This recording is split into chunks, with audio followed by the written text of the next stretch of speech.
لو وقفنا قدام خريطة مصر وركزنا شوية في الركن اللي فوق على اليمين، هنلاقي مساحة كبيرة شبه مثلث داخلة في البحر واسمها شبه جزيرة سيناء. المنطقة دي مش مجرد قطعة أرض على الخريطة، دي مساحة ضخمة حوالي 60 ألف كيلومتر مربع، أكبر من دول كاملة في أوروبا زي الدنمارك وسويسرا وهولندا وبلجيكا، وأكبر من لبنان حوالي 6 مرات، وأكبر من سنغافورة بحوالي 80 مرة. يعني لو بصيت بالأرقام هتلاقي إن سينا ممكن تتعامل كأنها دولة كاملة مستقلة، والأغرب من كده إنها جغرافيا منفصلة عن بقية مصر بوادي كبير، وفعليا هي موجودة داخل قارة آسيا مش أفريقيا. بس رغم كل ده، على مدار التاريخ كله سينا عمرها ما كانت مجرد منطقة منفصلة، دايما كانت جزء أصيل ومركزي من مصر.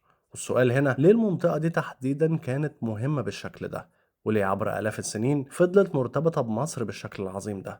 الجغرافي المصري الشهير جمال حمدان كان شايف إن سينا مش مجرد أرض، لكن امتداد طبيعي للصحراء الشرقية المصرية، وفي نفس الوقت هي بوابة استراتيجية خطيرة جدا، بوابة بمعنى حرفي، لأن أي حد عايز يدخل مصر من الشرق لازم يعدي منها.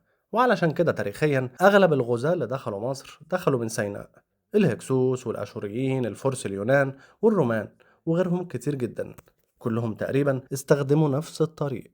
وده راجع لطبيعة مصر نفسها، من الشمال البحر المتوسط، ومن الجنوب جبال وصحاري صعبة، ومن الغرب الصحراء الكبرى الكبيرة، فبيفضل طريق واحد منطقي لأي جيش وهو سينا. ومن هنا جت أهميتها، لأنها مش مجرد أرض، دي الجسر البري بين آسيا وأفريقيا. ومع الزمن الفكرة دي اتثبتت أكتر، مين يسيطر على سينا يقدر يتحكم في دخول مصر نفسها. ولما الهكسوس استغلوا فترة ضعف المصريين، دخلوا من نفس الاتجاه وسيطروا على الدلتا، وده كان درس قاسي جدا للمصريين القدماء. بعد ما استعادوا قوتهم في الدولة الحديثة، الملوك زي أحمس وتحتمس الثالث ورمسيس الثاني فهموا حاجة مهمة جدا، إن حماية مصر مش عند العاصمة لكن عند سيناء. ومن هنا بدأت فكرة الدفاع المتقدم. لو رجعنا للدولة القديمة، هنلاقي إن العلاقة بسينا بدأت بشكل مختلف تماما، مش عسكري لكن اقتصادي. المصريين القدماء كانوا شاطرين جدا في التعدين، وسيناء كانت كنز حرفيا، فيها نحاس وفيروز، وهم كانوا أساس الصناعات والزينة وقتها. أي قطعة ذهب أو حتى أدوات فاخرة في الحضارة المصرية القديمة كان دخل فيها معدن جاي من سينا. حتى قناع توت عنخ آمون الشهير جزء من مواد جاية من هناك. وفي مناطق زي وادي مغارة، علماء الآثار لقوا نقوش لملوك كبار جدا زي زوسر وسنفر وخوفو، وده دليل إن المصريين كانوا شغالين هناك من وقت مبكر جدا جدا. ومع تطور الزمن الاهتمام بسينا زاد أكتر، اتعملت مواقع ومعابد زي سرابيط الخادم، واتسجلت هناك أسماء ملوك كتير، وسابوا آثار ونقوش لحد النهاردة. لكن الإنجاز الحقيقي كان في حاجة شبه مشروع عسكري هندسي ضخم اسمه طريق حورس الحربي. طريق حورس ده كان فكرة عبقرية بمعنى الكلمة. هو مش مجرد طريق، لكنه خط دفاع كامل ممتد من دلتا النيل لحد حدود سيناء الشرقية. كان عبارة عن حصون وقلاع ومراكز إمداد ومخازن وآبار مية ومعسكرات جنود.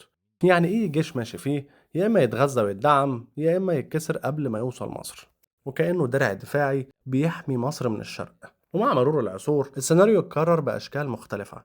ففي العصر الروماني الطريق ده بقى جزء من طرق دينية زي رحلة العائلة المقدسة داخل مصر عبر سيناء. وبعديها مع انتشار المسيحية بقت سينا ملجأ للرهبان والمتدينين الهاربين من الاضطهاد، وظهر فيها أديرة تاريخية مهمة جدا زي دير سانت كاترين. وبعد كده في الفتح الإسلامي لمصر سنة 640 ميلاديا، جيش عمرو بن العاص دخل من نفس الاتجاه عبر سيناء، ومر على العريش والفرمة في معارك استمرت وقتها قبل الوصول للقاهرة القديمة.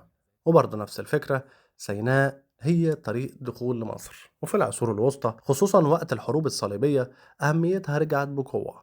الصليبيين حاولوا يسيطروا على الطريق اللي بتمر منها الجيوش، لكن الدولة الأيوبية بقيادة صلاح الدين عملت تحصينات قوية جدا في المنطقة واهتمت بتأمينها بشكل كبير.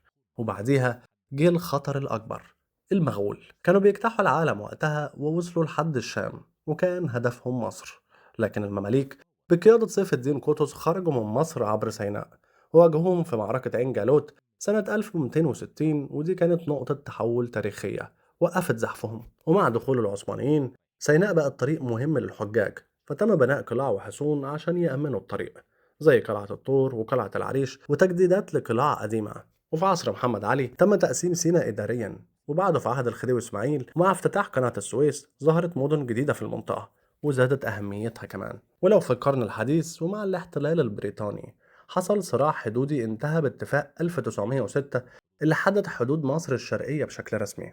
وبعد كده دخلت سيناء في صراعات القرن العشرين 1948 و1956 و67، واحتلت إسرائيل سيناء لكنها رجعت لمصر تدريجيا بعد حرب أكتوبر سنة 73، وتم استكمال استعادتها بالكامل سنة 89. وفي النهاية من أول الفراعنة لحد العصر الحديث سيناء فضلت دايما نفس الفكرة، مش مجرد أرض لكنها مفتاح مصر الشرقي، واللي بيأمنها ويملكها كأنه بيأمن قلب الدولة نفسها. فالرحلة الطويلة دي من مناجم الفيروز في الدولة القديمة لحد الجنود اللي عبروا القناة في الحروب الحديثة بتأكد حاجة واحدة: إن ارتباط مصر بسينا مش ارتباط جغرافي، ده ارتباط تاريخ وأمن وهوية.